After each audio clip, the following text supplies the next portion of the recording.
Hallelujah.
ஆராதனை செலுத்துமாக. ஹல்லேலூயா.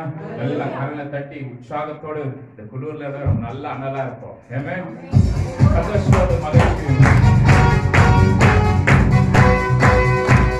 ஜீவனுள்ள தேவனுக்கு தயாராக சொல்கிறேன். ஒருபோதும் வெட்கப்பட மாட்டார்கள். ஆமென். முயற்சி செய்வோமாக. என் சுவாசம் முடிந்த ஜீவன் வரை கர்த்தரை நாம் ஆராதனை செலுத்துவோம். உம்மை ஆராதிப்பேன், உம்மை ஆராதிப்பேன், உம்மை ஆராதிப்பேன், உம்மை ஆராதிப்பேன். என் நாட்கள் முடியும் வரை, என் தேவன் பிரியும் வரை, என் சுவாசம் முடியும் வரை உம்மை ஆராதிப்பேன். என் நாட்கள் முடியும் வரை, என் தேவன் பிரியும் வரை, என் சுவாசம் முடியும் வரை உம்மை ஆராதிப்பேன், உம்மை ஆராதிப்பேன். தாயின் கருவில் உருவாகும் முன்னே என் சொல்லி அறிந்தவன் நீதானப்பா. தாயின் மேல அன்பு வைத்து என்னை கால ஜீவன் தாயே நதியோடு செல்வமாக.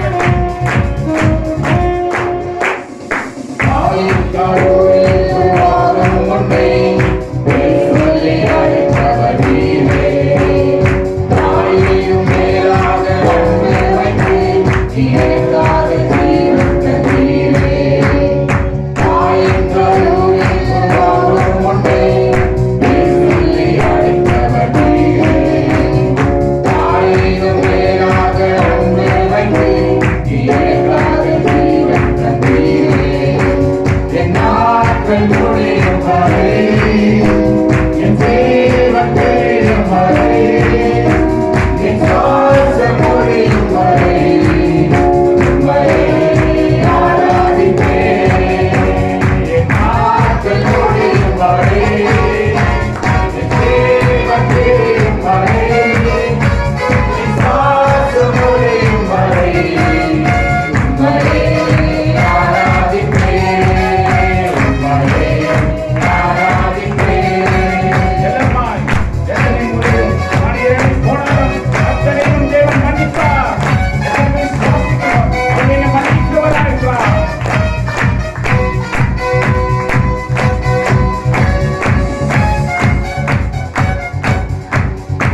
நாம் பார்க்க போகிறோம். எத்தனை பேர் பலிபீடத்தை நீ பார்த்திருப்பீங்க? இதனால் இது ஆல்டர், பலிபீடம், இது பிரசங்கிக்கிறதுக்கு நாம் யூஸ் பண்றோம். இந்த வசனத்தை பார்க்கும்போது ஆதியாகமம் 12ஆம் அதிகாரம் 6வது வசனமும் 7வது வசனத்தை வாசிக்கலாம். Genesis chapter 12 verse 6 and 7. முதலாவதாக தெரிந்து கொள்ள வேண்டும், ஆல்டர், பலிபீடம் என்றால் the God's table, கர்த்தருடைய பந்தி. சொல்லுங்க, கர்த்தருடைய பந்தி. இரண்டாவதாக is a house of worship, ஆராதிக்கிறதான ஒரு கூடாரமாய் இருக்கிறது. மூணாவதாக God's with offering, God's offering. இது பார்ப்போம், தேவனுடைய பலிபீடம் என்று நாம் பார்க்கிறோம். பலி செலுத்துவதான ஒரு பலிபீடமாய் இருக்கிறது. ஹalleluya. எத்தனை காரியத்தை சொன்னேன்? 3 காரியத்தை சொன்னேன். First one, God's table, house of worship, and honor the God with offering. நாம் காணிக்கை நாம் செலுத்த முடியாத ஆண்டவரை கனப்படுத்துவதான ஒரு இடமாய் இருக்கிறது. எத்தனை பேர் கனப்படுத்துகிறோம்? ஹalleluya. இந்த வசனத்தை வாசிக்கலாம். ஆதியாகமம் 12ஆம் அதிகாரம் 6வது வசனமும் 7வது வசனத்தை வாசிக்கலாம். ஆபிரகாம் அந்த தேசத்தில் சுற்றி திரிந்து சீகேம் என்னும் இடத்துக்கு வாசிங்க. சமீபமான மோரா என்னும் சமபூமி மட்டும் வந்தான். அக்காலத்திலே கானானியர் அத்தேசத்தில் இருந்தார்கள். கர்த்தர் ஆபிரகாமுக்கு தரிசனமாகி உன் சந்ததிக்கு இந்த தேசத்தை கொடுப்பேன் என்றார். என்ன சொல்றாரு? தேசத்தை கொடுப்பேன். I will give this land for your descendants. உன் சந்ததிக்கு இந்த தேசத்தை நான் தருவேன். ஆமென். வாசிக்கலாம். அப்பொழுது அவன் தரிசனமான கர்த்தருக்கு அங்கே ஒரு பலிபீடத்தை கட்டினான். என்ன கட்டுகிறான்? ஒரு பலிபீடத்தை கட்டுகிறான். ஆமென். ஹalleluya. God has appeared to Abraham. God gave the place for him and he built an altar for God. ஒரு பலி ஆண்டவர் தரிசனமானார், ஒரு தேசத்தை தந்தார். அந்த தேசத்துல என்ன கட்டுகிறான்? இவன் தாஜ்மஹாலை கட்டல, இவன் ஒரு பேலஸ் கட்டல. என்னத்தை கட்டுகிறான்? பலிபீடம். ஆண்டவருக்காக ஒரு பலிபீடத்தை அவன் கட்டுகிறான் என்று பார்க்கிறோம். ஹalleluya. அடுத்த வாரம் என்ன டே? நெக்ஸ்ட் சண்டே தான் தெரியுது. அவன் அதுக்காக ஒரு கோட்டையை கட்டுவான். அந்த கோட்டையை இடிஞ்சு வந்துடும். இங்க கட்டுகிறான் தேவனுக்காக உகந்த ஒரு பலிபீடத்தை. ஹalleluya. தெரியுது இல்லையா என்னத்த சொல்றேன்? இன்னைக்கு அதிகமா நேசிக்கிறோம் பாஸ்டர். இங்க பார்க்கும்போது ஆண்டவரை நேசிக்கிற ஒரு மனுஷன், தேவன் அவனுக்கு தரிசனமான பிறகு ஆண்டவர் தேசத்தை தருகிறார். உன் சந்ததிக்கு உன் தேசத்தை தருகிறேன். அந்த தேசத்துல என்ன செய்கிறான்? ஒரு பலிபீடத்தை ஆண்டவருக்காக கட்டுகிறார். பாத்தியாரு எவ்வளவு சாக்ரிஃபைஸ். உண்மையா பரிசுத்தமா விசுவாசத்தின் தகவல் தான் சொல்றாங்க. The faith of father in the Bible. விசுவாசத்தின் ஒரு தகப்பனா இருக்கிறான். ஹalleluya. ஹalleluya. இது நடக்குமா நடக்காதா, வருமா வராத கவலையே பட மாட்டான். நிச்சயமாக செய்து முடிப்பார். Surely God will give you. எத்தனை பேர் சொல்ல முடியும்? இது ஆகத்தா, இது ಆಗಲ್ವಾ, ಇದು ಬರುತ್ತಾ, ಇದು ಬರಲ್ವಾ ಅಂತ ಯೋಚನೆ ಮಾಡಲ್ಲ. ಖಂಡಿತವಾಗಿ ಯೆಹೋವನಾದ ಕರ್ತನು ನಿನಗೆ ಕೊಡಲು ಎಲ್ಲವೂ ಶಕ್ತನಾಗಿದ್ದಾನೆ. ஹalleluya. எத்தனை பேர் ஆண்டவருக்கு தரிசனம் பண்ணாருன்னு சொல்றீங்க? எத்தனை பேர் ஆண்டவர் சமூகத்துல நீங்க அதிகமா ஜெபிக்கிறீங்க? இந்த நாளை பார்க்கும்போது அப்பாவுடைய சமூகத்துல நம்ம அதிகமா நம்ம ஜெபிக்கும் போது ஆண்டவர் நம்மளுக்கு தரிசனமானவர். ஹalleluya. ஹalleluya. ஒரு இடத்துக்கு நான் கடந்து போகணும். அந்த இடத்துல பார்க்கும் எனக்கே தெரியல, பார்த்தா முன்னாலே பெரிய ஒரு எம்டி லேண்ட் இருக்குது. ஆண்டவர் சொல்றாரு ஜெபி. ஹalleluya. மெயின் ரோட்ல நான் ஜெபிக்கிறேன். ஆண்டவரே இந்த எதுக்காக இந்த இடத்துல கொண்டு எதுக்காக ஜெபிக்க வைத்தது தெரியல எனக்கு. தேவன் நிச்சயமாய் அவர் செய்கிறவர் வல்லவராக இருக்கிறார். ஹalleluya. ஒரு குறைஞ்ச 1 ஏக்கர் லேண்ட் இருக்குது மெயின் ரோட்ல. ஹalleluya. இந்த பட்ட சூழ்நிலை இந்த சவால் நடந்த இடத்தியா எங்களுக்கு ஆண்டவரே ஏதோ ஒரு காரியத்தை வச்சிருக்கியா? பாருங்க, பொறுப்பட்டு போ, உனக்கோடு கர்த்தர் நான் உன்னோடு இருக்கிற உனக்கு வழியை காண்பிப்பேன். வசனத்தை பார்க்கும்போது அவர் சொல்லுகிறார், கர்த்தர் தரிசனமாகி அந்த இடத்துல பார்க்கும்போது உனக்கு அந்த சந்ததிக்காக உன் இடத்தை நான் காண்பிப்பேன். அந்த இடத்துல ஆபிரகாம் தேவனுக்கு ஒரு பலிபீடத்தை கட்டினான். He built the altar for God. இங்க பார்க்கும்போது பலிபீடத்தை நாம் பார்க்கிறோம். இந்த இடத்தை பார்க்கும்போது இந்த பலிபீடத்தை பார்த்து நீங்க யோசிக்கலாம், இந்த கட்டியா கல்லா இருக்குது, இந்த சுற்றிலும் கல்லா இருக்குது, வெளி பார்க்கும்போது ஒன்றுக்கு உதவாத ஒரு இடமா இருக்குது. பாருங்க, nothing is there. Is useful place to Brother Raja? No. Bhimamma ಇದಕ್ಕೇನಾದ್ರೂ ಪ್ರಯೋಜನ ಇದೆಯಾ ಸ್ಥಳ? ಏನಿದೆ? ಏನು ಇಲ್ಲ. ಏನು ಇಲ್ಲ, ஒண்ணுமே இல்லை. பாரு, அவனுடைய விசுவாசம் ஒருபோது வீட்டு போல. என்ன இருக்குது பாஸ்டர்? என்கிட்ட ஒன்றுமே இல்லை பாஸ்டர். சாரபாத் விதே தான் சொல்லியிருப்பால, எதுனா இருக்குதாமா? ஒண்ணுமே இல்லை. சரி, ஒண்ணுமே இல்லை. எல்லாமே வறண்ட நிலத்தை போல தான் அவன் வாழ்க்கை இருந்துச்சு, அவன் குடும்பம் இருந்துச்சு, அவன் சூழல் இருந்துச்சு. யூஸ்லெஸ் லைஃபான ஒரு வாழ்க்கை இருந்திருக்கலாம். ஆனா தேவனுடைய ஊழியக்காரன் கடந்து போகும்போது அந்த இடங்கள் ஆசீர்வதிக்கப்பட்டது. ஹalleluya, ஹalleluya. இந்த மாசம் எப்படி நடக்க போகுதுன்னு தெரியல பாஸ்டர், ஆனா நிச்சயமா நிறைய விசுவாசிக்கிற நிச்சயமா நடத்துவாரு. ஹalleluya. வாடகை கட்ட முடியல பாஸ்டர், ஃபீஸ் கட்ட முடியல, ஸ்கூல் போக முடியல, துணி வாங்க முடியல, யூனிஃபார்ம் வாங்க முடியல, ஸ்கூல் வேற ஸ்டார்ட் ஆயிடுச்சு, ஆனா எந்த காரியமும் நடக்கலையே யோசிக்காம தேவ சமூகத்தை வைத்திருங்க. உன்னை அழைச்சவர் உண்மை உள்ளவரா இருக்கிறார். ஹalleluya. அவர் ஆரம்பித்தவர் முடிக்கிறவரும் அவர்தான். ஃபர்ஸ்ட் வந்துச்சு, சந்தோஷமா வேலைக்கு போய் சம்பளத்தை வாங்குறோம். கடைசி வந்துச்சு, அல்ல ஒண்ணுமே வரல. எப்படி ஒரு வாழ்க்கை கிறிஸ்துவிய வாழ்க்கை? அவன் பார்ப்பது ஆண்டவர் இடத்தை கொடுக்கிறார். அந்த இடத்துல ஆண்டவருக்காக ஒரு பலிபீடத்தை கட்டுறார். இடத்தை பார்ப்பது சுற்றிலும் அந்த கல் வைத்து பலி செலுத்த முடியாது, ஆண்டவருக்காக வச்சிருக்கிறார். ஹalleluya. உத்தமமான ஒரு ஊழியக்காரர், உத்தமமான ஒரு மனுஷன். ஆண்டவர் சொல்றார், சந்ததிகள் ஆசீர்வதிப்பார். God blessed Abraham descendants.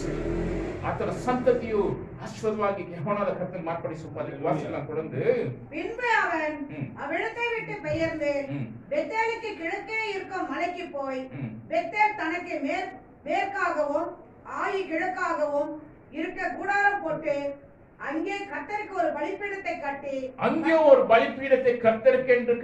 கர்த்தருடைய நாமத்தை தொழுது கொண்டார். என்ன செய்யறான்? எங்கெல்லாம் போறானோ அப்பாக்கு ஒரு பலிபீடத்தை கட்டுறான். அதான் சொன்ன, எங்கெல்லாம் நீ கொண்டு போறியோ அங்க ஒரு சபை கட்ட போறான். ஹalleluya. ஆத்மாக்களை சேகரிக்கிறது தான் என்னோட விஷன், ஆத்மாக்களை சேகரிக்கிறது தான் என்னோட பேஷன். ஏதோ ஒரு காரியம் எனக்கு இல்ல. ஏமே ஹalleluya. வாழ்ற நாட்டுல எல்லாம் ஆத்மா தான் தாரமாப்பா, இதுதான் நான் ஜெபிப்பேன். என்ன வருதோ வரலையோ, என்ன வருதோ போதையோ, ஆனா எனக்கு give me soul Lord. சொல்லுங்க, எனக்கு ஆத்மா தாருமாப்பா. ஹalleluya, ஹalleluya. This is my passion, this is my vision. இதுதான் என்னோட தரிசனமா இருக்குது. எங்கெல்லாம் ஆண்டு பாருங்க, ஆபிரகாம் எங்கெல்லாம் போறானோ அவன் ஆண்டவருக்காக ஒரு பலிபீடத்தை கட்டிட்டே இருந்தான். நம்ம எங்கன்னா போறோம், வீடு கட்டுறோமா? இதுதான் யோசிச்சுட்டு இருப்போம் இல்லையா?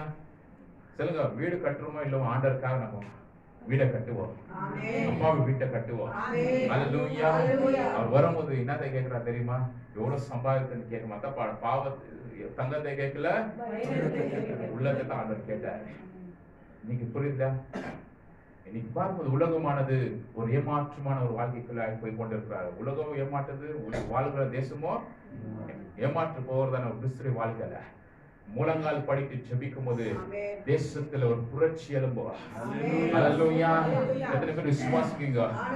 ஹalleluya. எழுப்புதல் எங்க வருதா? தேசத்துல வர சபையில தான் எழுப்புதல் வரப்போகுது.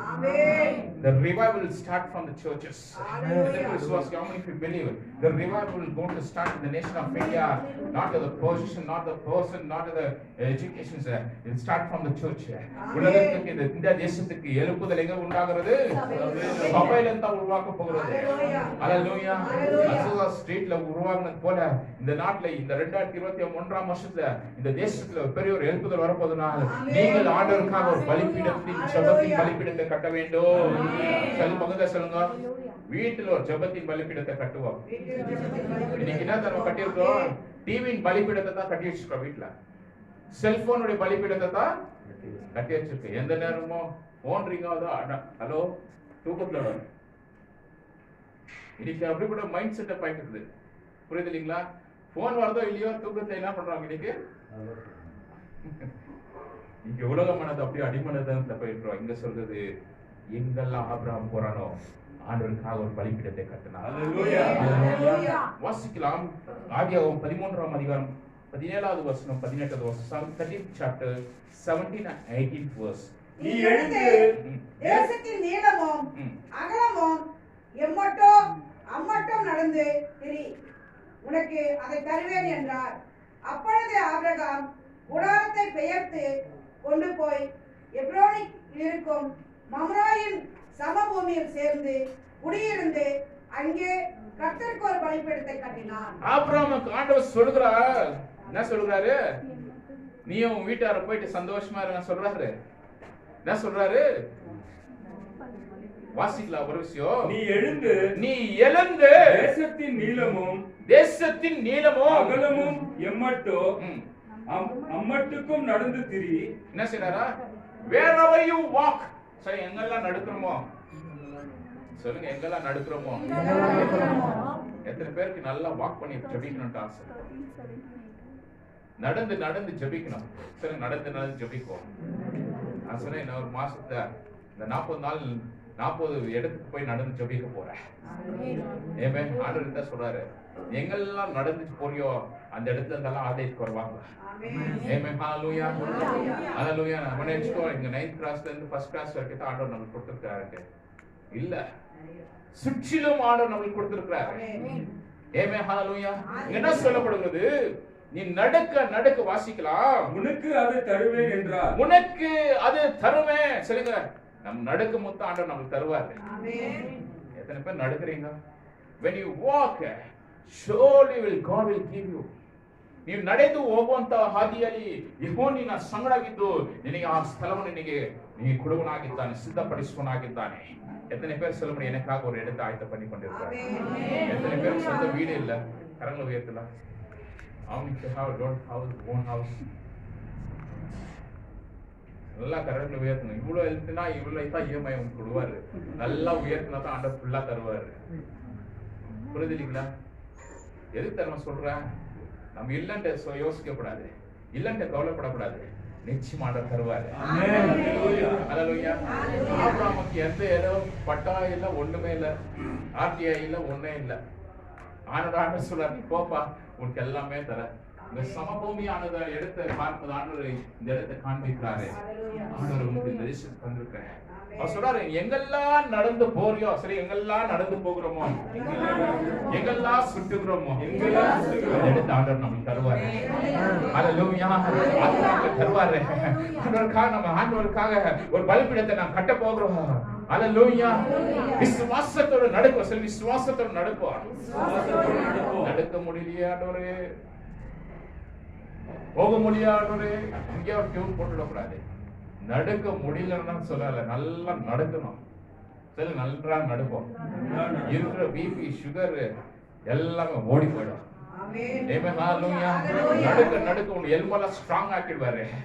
நடக்க உன் பலவீனங்கள் எல்லாம் மாறி போயிடும். நடக்க சுஸ்தால ஓடி போயிடும். சொல்லுங்க, எதுக்கு என்றால் விசுவாசத்தோட நம்ம அறிக்கை செய்ய வேண்டும். ஆமென். ஹalleluya. We have to walk in the presence of God. நம்ம கிறிஸ்துவோடு நம்ம மாம்சத்துல நடந்தா அப்படிதான் ஒண்ணுமே முடியல, சுஸ்தாதா ஆகுது. இன்னைக்கு நம்ம அப்படித்தான் நடந்துட்டு இருக்கோம். சில பக்கத்தை பார்த்தாலும் மாம்சத்தை நடக்காதீங்க பிலிவர்ல. என்ன சொன்ன? அப்படியே சொன்ன, நல்லா சொன்ன. மாம்சத்தை நடக்காதீங்க விசுவாசிகளே, ஆவியில நடக்க கத்துக்கொள்ளுங்க. ஹalleluya ஹalleluya. எப்போ வரும் இந்த இடம் நடக்க முடியலன்னு சொல்லக்கூடாது. நம்ம நடக்க எப்போ வந்துச்சுன்னு சொல்லணும். விசுவாசத்தின் நடப்பு, விசுவாசத்தின் வாழ்க்கை. அப்படித்தான் வாழ்க்கை ஆண்டவர் Abraham வைத்திருந்தாரு. When you walk by faith, God blessed his descendants. கர்த்தர் சந்ததிகளை ஆசீர்வதித்தார். அவர் சொல்றார், நடுப்பா, எங்கெல்லாம் நடக்கிற சந்தோஷமா நடு, உனக்கு அந்த இடத்தை நான் தருவேன், அந்த தேசத்தை நான் தருவேன். ஹalleluya ஹalleluya. விசுவாசிக்கிறீங்களா? ஆண்டவர் நிச்சயமா தர போகிறாரு. அந்த இடத்தை வாசிக்கும் போது அப்பொழுது ஆபிரகாம் கூடாரத்தை பெயர்த்து கொண்டு போய் எபிரோனில் இருக்கும் மம்ரேயின் சமபூமியிலே சேர்ந்து குடியிருந்து அங்கே கர்த்தருக்கு ஒரு பலிபீடத்தை கட்டினான். ஹalleluya. அங்கே என்ன செய்றான்? கர்த்தருக்கென்று ஒரு பலிபீடத்தை அவன் கட்டுகிறான் என்று பார்க்கிறோம். He built a altar for God. எத்தனை பேர் கட்டுறோம்? இருக்கிற ஒரு சபையில நம்ம சோர்ந்து போய் உடைச்சு போயிருக்க கூடாது. நல்லா எழுப்பி சொல்லுங்க, சபையை எழுப்பி கட்டுவோம். ஹalleluya. எத்தனை பேர் வீடு இருக்குதுன்னு கரங்களை உயர்த்தினீங்க, நிச்சயமா ஆண்டவனுக்காக வீடு தருவாரு. ஆமென். ஹalleluya. இயேசுவின் நாமத்தில் கட்டளையிட்டு நான் ஜெபிக்கிறேன். யாரெல்லாம் கரங்களை உயர்த்தினாரோ சொந்த வீடு பவனத்தை தரணுமாப்பா, நிச்சயமா ஆண்டவர் செய்ய அவர் வல்லவரா இருக்கார். வந்தாரு ஒரு மனுஷன், அருண்கரா தெரியும். அந்த மனுஷன் சொன்னா இருந்த லேண்ட அது பொறும்போக்கு நல்ல பாஸ்டர், அதுலயே ஒரு சண்டை. நான் சொன்ன குழப்பம் எல்லாம் ஆண்டவர் மாற்றுவாரு. நீ ஆண்டவர் அந்த இடத்துல இந்த இடத்துல வரும்போது நான் சொன்னேன், இந்த வருஷம் உங்களுக்கு சொந்த வீடு தருவாரு. அவர் திருப்பி பாக்குறாரு. நான் சொன்ன நீங்க தான் சொன்னாரு, ஒன்றுமே இல்ல பாஸ்டர், விசுவாசத்தை போன நீங்க சொன்னீங்களா அந்த தீர்க்கதரிசனத்தை எண்ணி 3 மாசத்துல அவர் சொன்னார், பாஸ்டர் வீடு கட்டியிருக்க வீடு வந்து ஓபன் பண்றீங்களா? டவுட்டா இருந்தா வாங்க என் கூட கூட்டு போறேன். எண்ணி 3 மாசத்துல சொந்த வீடு ஆண்டவர் கட்டி வச்சாரு. இங்க லீஸ்க்கு இருந்தார் 5 வருஷம் 3 வருஷம் நம்ம அந்த வந்த அன்னைக்கே ஒரு தீர்க்கதரிசனத்தை சொல்லிக்கிறார். எது தெரியுமா? உண்மையா இருக்கிற நீதியா இருக்கிறவங்களுக்கு ஆண்டு நிச்சயமா தருவாரு. இடத்துல பார்ப்பது அந்த இடத்திலும் ஆண்டவருக்காக ஒரு பலிபீடத்தை ஆபிரகாம் கட்டுகிறார். ஆதியாகமம் 22ஆம் அதிகாரம் 8வது வசனம் 9வது வசனத்தை வாசிக்கலாம். Genesis chapter 22 verse 8 and 9. அதற்கு ஆபிரகாம் என் மகனே, தேவன் தமக்கு தகன பலிக்கான ஆட்டுக்குட்டியை பார்த்துக் கொள்வார் என்றான். அப்புறம் இருவரும் கூடி போய் தேவன் அவனுக்கு சொல்லியிருந்த இடத்துக்கு வந்தார்கள். தேவன் சொல்லியிருக்கிறதான இடத்துக்கு அவர்கள் வந்தார்கள். அங்கே ஆபிரகாம் ஒரு பலிபீடத்தை உண்டாக்கி கட்டைகளை அடுக்கி தன் குமாரனாகிய ஈசாக்கை கட்டி அந்த பலிபீடத்தில் அடுக்கிய கட்டைகளின் மேல் அவனை கிடத்தினான். பின்பு ஆபிரகாம் தன் குமாரனை வெட்டும்படிக்கு தன் கையை நீட்டி கத்தியை எடுத்தான். அப்பொழுது கர்த்தருடைய தூதனானவன் வானத்திலிருந்து ஆபிரகாமே என்று கூப்பிட்டார். ஆபிரகாம் என்று கர்த்தர் கூப்பிடும் போது அவன் இதோ அடியேன் என்றான். நான் இதோ அடியேன் என்று. அப்பொழுது பிள்ளையாண்டான் மேல் உன் கையை போடாதே. என்ன செய்யக்கூடாது? பிள்ளை மேல கையை போடாத, ஒன்றும் செய்யாது. நீ அவனை உன் புத்திரன் என்றும் உன் ஏகசூதன் என்றும் பாராமல் எனக்காக ஒப்பு கொடுத்தபடினால் நீ தேவனுக்கு பயப்படுகிறவன் என்று இப்பொழுது அறிந்திருக்கிறேன் என்றார். என்ன செய்றாரு? ஒரே ஒரு குமாரனை ஆண்டவர் தரார். யாருக்கு? இந்த வருஷம் காத்திருந்த ஆண்டவரே, வயரை கட்டி வயிற்ற கட்டி காத்திருந்த நடுக்குமா சாராக்கே டவுட் வந்துட்டு. எனக்கு 90 வயசு ஆயிடுச்சு, உனக்கு 100 வயசு ஆயிடுச்சு, எப்படி நடக்கும்? ஆண்டவர் சொல்றாரு, உனக்கு நிச்சயமா ஒரு குழந்தையை நான் தருவேன். அல்லேலூயா. கொடுத்த ஒரு குழந்தைய ஆண்டவர் கேட்கிறாரு, கொடுப்பா எனக்கு பலியா? யோசிக்குங்களா? ஒரு பிள்ளைய நீங்க நல்ல பிள்ளைய பையன் இருக்கான், செல்லுமா வளர்த்துட்டோம், அந்த பையனை கூப்பிட்டு ஊழிக்கு வான்னு சொன்னா அந்த பையன் வருவானா? என்ன அவருக்கு ஸ்ட்ராங்கா தள்ளாட்டுற என்ன பார்க்கும்போது யோசிக்கவே இல்லை. நிச்சயமானவர் ரத்த செய்வாரு. பார்க்கும்போது வழிகள் செலுத்த முடியாத அந்த ஆடு இல்ல, அவன் சொல்றான், ஆடு ஐயா அப்பா, அந்த ஆடு நீ தான் தெரியல அவனுக்கு. யார் ஆடு? ஈசாக்கு தான். அவன் பார்த்திருப்பான், எப்பெல்லாம் பலிபீடத்தை கட்டுறாரோ அப்பா ஆடை கொண்டு போய் ரத்தத்தை நீங்க பாக்குறீங்க, அந்த ஆடு பலி செலுத்துறாங்க. the sacrifice for God. அப்பாக்கு என்ன செய்றாங்க? பலி செலுத்துறாங்க. எங்க? ஒரு பலிபீடத்துல இங்க கத்தி எல்லாத்தையும் இங்க வெறுவிடுறது, இது மேல கட்டு கல்லு வச்சுட்டு அது மேல பொங்க போட்டு அது மேல என்ன செய்றாங்க? ஆடு வெட்டி பலி செலுத்துறாங்க. யாருக்கு? அப்பாக்கு.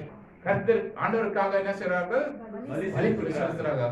இந்த இடத்தை பார்ப்பது அவன் கேட்கிறான், இவ்வளவு நாள் நீ பலி செலுத்துறதுக்கு ஆழத்தை கொடுத்துப்பாவே, ஒரே ஒரு குமாரன் தான், ஆனாலும் ஆபிரகாம் என்ன செய்த? யோசிக்கவே. எத்தனை பேர் உங்க பெற்றோர் ஒரே ஒரு குமாரன் பாஸ்டர், ஒரே ஒரு குமாரன், அதை உங்களுக்கு கொடுத்தா நாங்க என்ன சேர்ந்து? புரியுது இல்லைங்களா?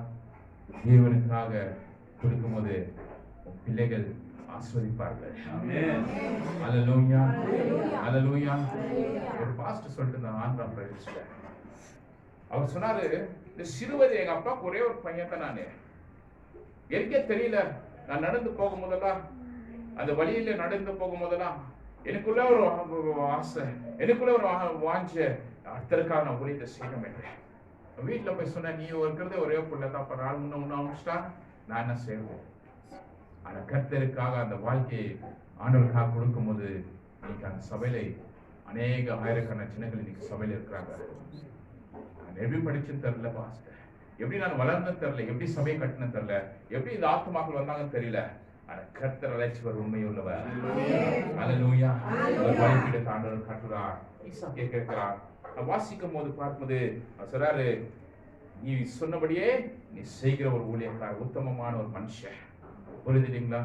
யோசிக்கக்கூடாது. பக்கத்துல யோசிக்காதீங்க, சிந்திக்காதீங்க. Don't think about anything. இது எப்படி நடக்கும், இது எப்படி வரும்னு சொல்லி நினைக்கல. ஆண்டவர் சொன்னபடியே ஆபிரகாம் கீழ்ப்படிச்சான்னு பார்க்க. You obey the God's word. முதலாவது என்ன கத்துக்கொள்ள விசுவாசிகள்? கீழ்ப்படிதல். கீழ்ப்படிதல் சொல்லுங்க, obey. இது போகாதனா போத இருக்குமா? இது ஒரு ஆபத்து வருதுன்னு சொன்னா போகாத இருக்குமா? இப்படி போனா போராட்டம் வருதுன்னு சொன்னா போகாத இருக்குமா? இப்படி உலகத்தின் காரியத்துல போகாத சொன்னா எதுக்கு சொல்றான்னு யோசிக்கிறோம். நன்றது தான் பார்த்து சொல்றாரு. நம்ம அப்படி இல்ல, அவருக்கு ரொம்ப பொறாம, நானே தப்ப பண்ண முடியும். உலகத்துல விழுந்து போனதுக்காக தான் என்ன செய்யறோம்? எச்சரிக்கை நம்ம சொல்லுகிறோம். எச்சரிக்கை வார்த்தை பலிபீடத்தில் நின்று சொல்லுகிறோம். அவன் ஆண்டவருடைய வார்த்தைக்கு முதலாக கீழ்ப்படிச்சான் என்று பார்க்கிறோம். அவன் பலி செலுத்தவா அவன் துணியில. ஒரே ஒரு குமாரன் தான் கொடுத்திருக்கிற.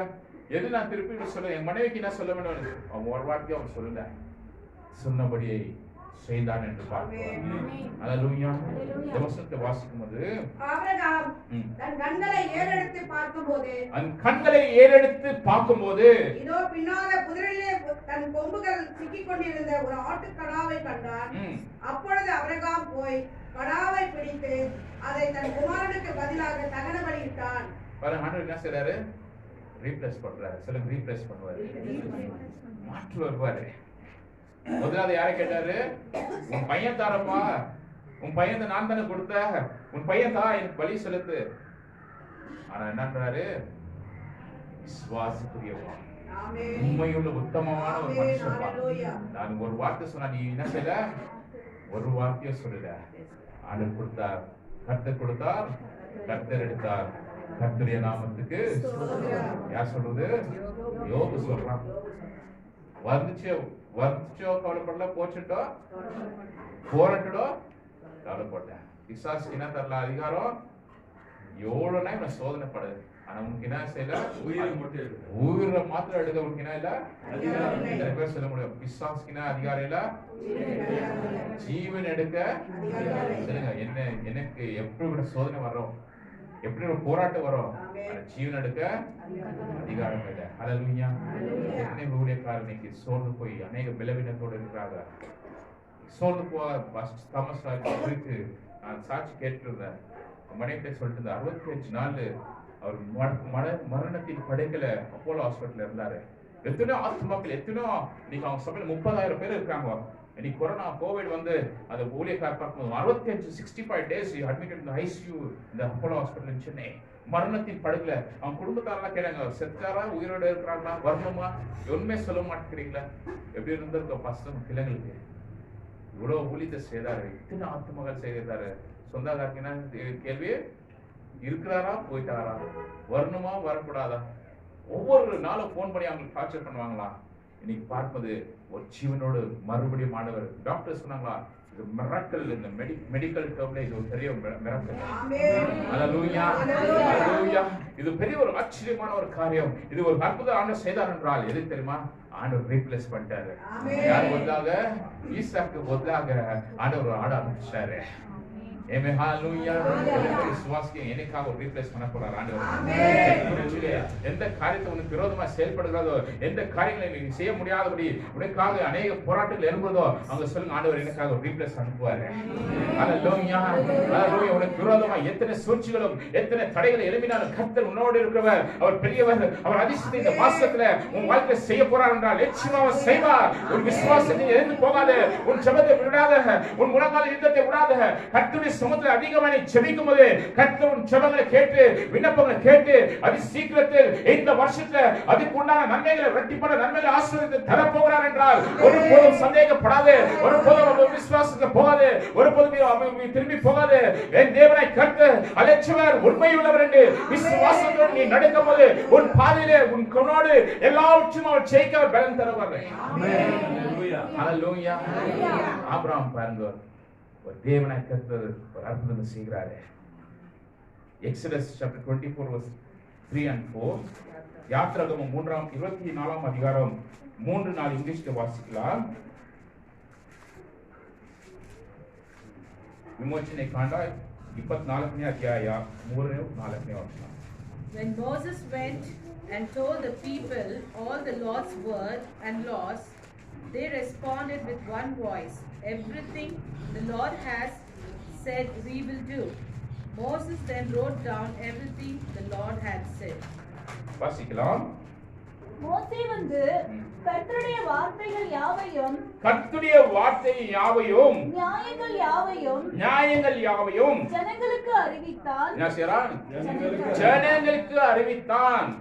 அப்பொழுது ஜனங்கள் எல்லாரும் ஏக சத்தமாய் கர்த்தர் அருளின எல்லா வார்த்தைகளின்படியும் செய்வோம் என்று பிரயுத்தரம் சொன்னார்கள். மோசே கர்த்தருடைய வார்த்தைகளை எல்லாம் எழுதி வைத்து அதிகாலமே எழுந்து மலையின் அடியில் ஒரு பலிபீடத்தை கட்டி இஸ்ரவேலுடைய 12 கோத்திரங்களுடைய இலக்கத்தின்படியே 12 தூண்களை நிறுத்தினான். என்ன செய்றான்? 12 கோத்திரங்கள் 12 tribes. எத்தனை கோத்திரம் இருக்குது இஸ்ரேல்ல? 12 tribes. சொன்னபடியே யார் செய்யறது? மோசே எல்லாம் எழுதுறான். சரி எழுதுவோம். எப்படின்னா எழுதுறீங்களா? இந்த வருஷத்தை ஆண்டவன் ஜெபத்தை தர காரியத்தை எல்லா காரியத்தையும் சொல்லுவாரு. இந்த காரியத்தை நான் செய்யறேன் எழுதி வைக்கிறோமா?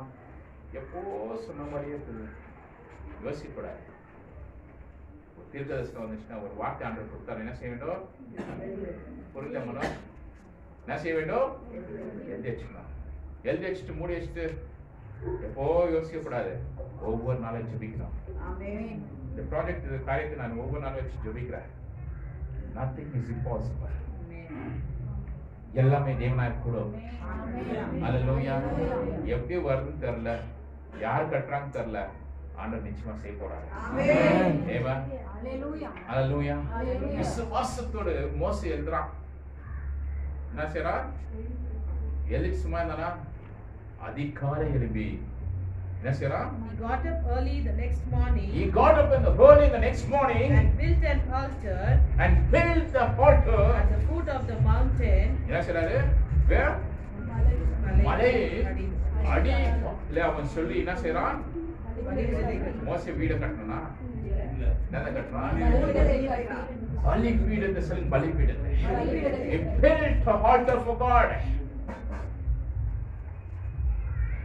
நாளை தேவ சமூகத்துல தேவனுக்காக என்னத்தை கட்டணும்? நம்ம எங்க வீடு ஜெப வீடாய் மாறணும்.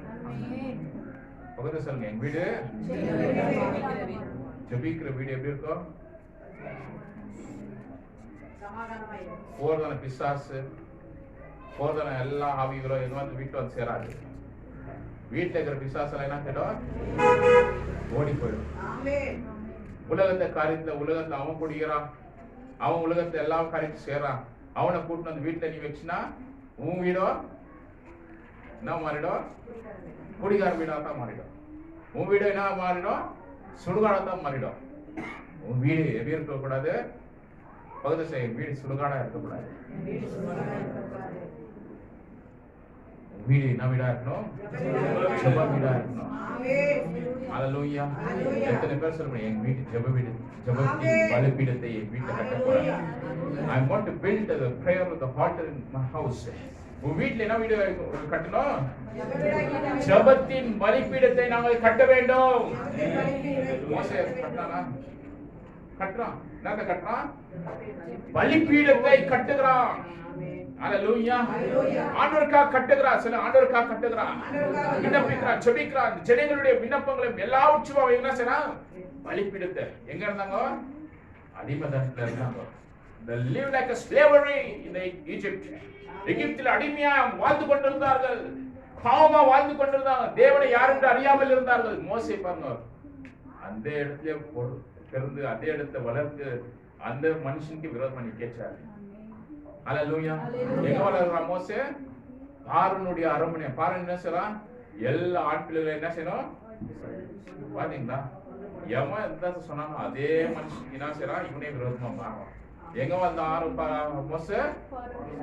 ஆரோனுடைய வீட்டுல தான் நல்லா ஆசீர்வாதமா செல்வாக்க வளர்றான்.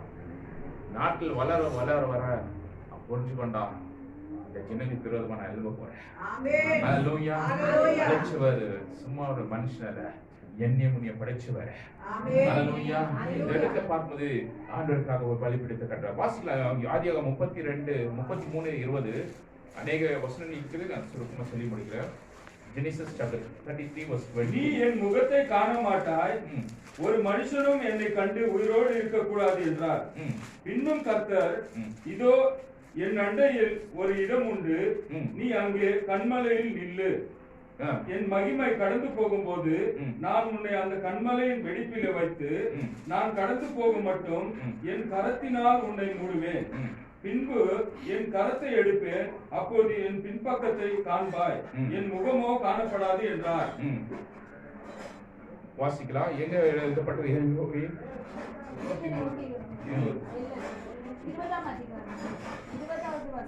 20 வசனம் 33, 20 வாசிக்கலாம்.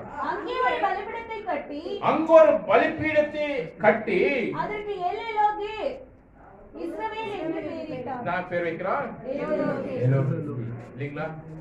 பாருங்க, எங்கெல்லாம் தேவ பிரசனம் இருக்கிறதோ வாசிக்கலாம். 35வது வசனமும் 7வது வசனத்தையும் 35வது அதிகாரம் 7வது வசனத்தையும் வாசிக்கலாம்.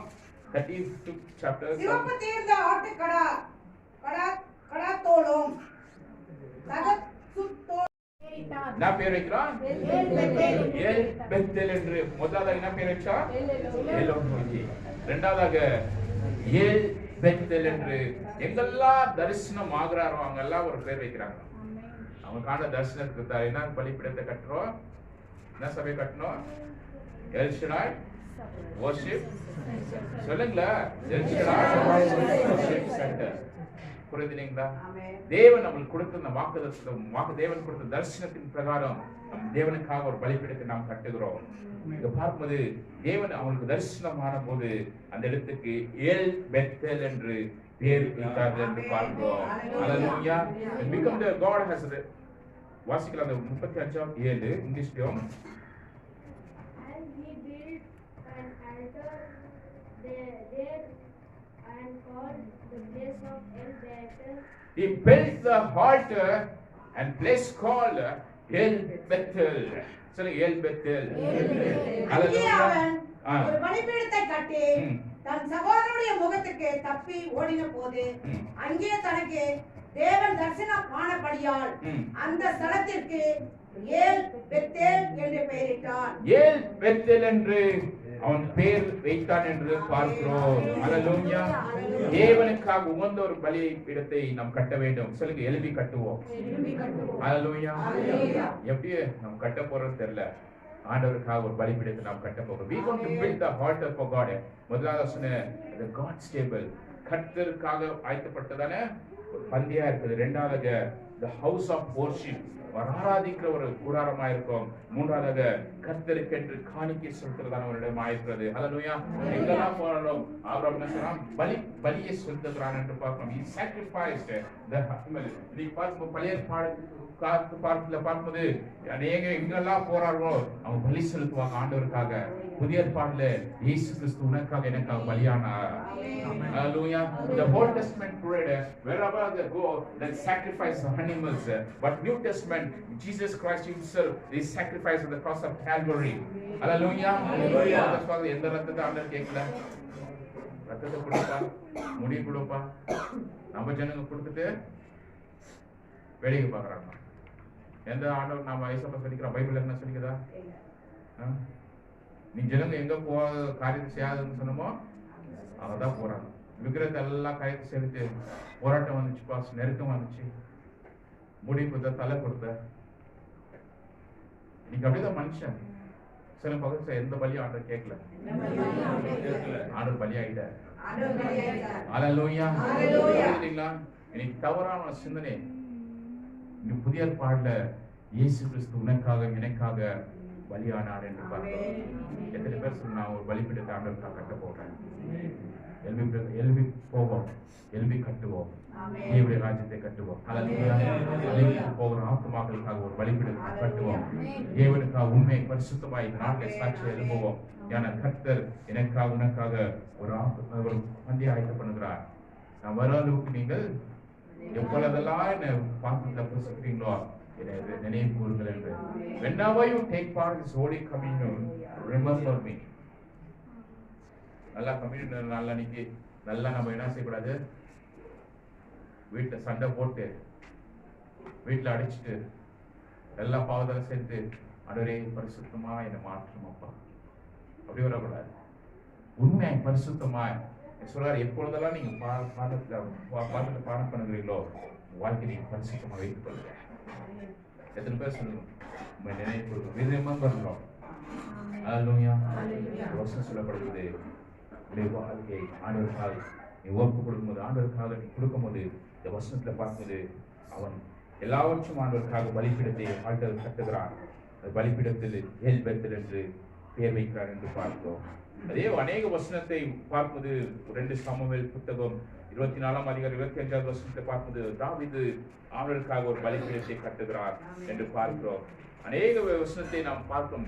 உண்மையாய் பரிசுத்தமா சன்மார்க்கமாய் நம்முடைய வாழ்க்கை நாம் வாழ வேண்டும். We have to live like a righteous people. எத்தனை பேர் சொல்ல முடியும் யார் நீதிமான்? யார் நீதிமான்? இயேசுவின் ரத்தத்தினால கழுவப்பட்டதான சொல்ல நாங்க தான் நீதிமான்.